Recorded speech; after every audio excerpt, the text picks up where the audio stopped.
Hello বন্ধুরা, দেখো চলে এসেছি আজকে কাকিমার কিচেনে। আজকে আমি বানাবো রুই মাছ দিয়ে ফুলকপি দিয়ে আলু দিয়ে ঝোল। তার জন্য দেখো 500 গ্রাম রুই মাছ নিয়ে নিয়েছি, আর নিয়েছি একটা দুটো বড় আলু, আর একটা ছোট কপি, টমেটোর, মটরশুঁটি আর লঙ্কা। এখানে নিয়েছি দেখো একটা পেঁয়াজ, কিছু ধনেপাতা, আর এখানে মশলা নিয়েছি আদা রসুন বাটা, আর অল্প জিরে গুঁড়ো, ধনে গুঁড়ো, আর একটু হলুদ, আর একটু লঙ্কা গুঁড়ো।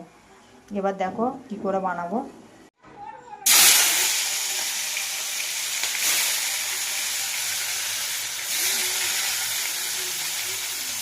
দেখো লাল লাল করে মাছগুলো ভেজে আমি তুলে নিয়েছি। দেখো ভালো করে ভাজা হয়ে গেছে। এবার আমি বেটে রাখা মশলাটা অ্যাড করে দেবো এখানে।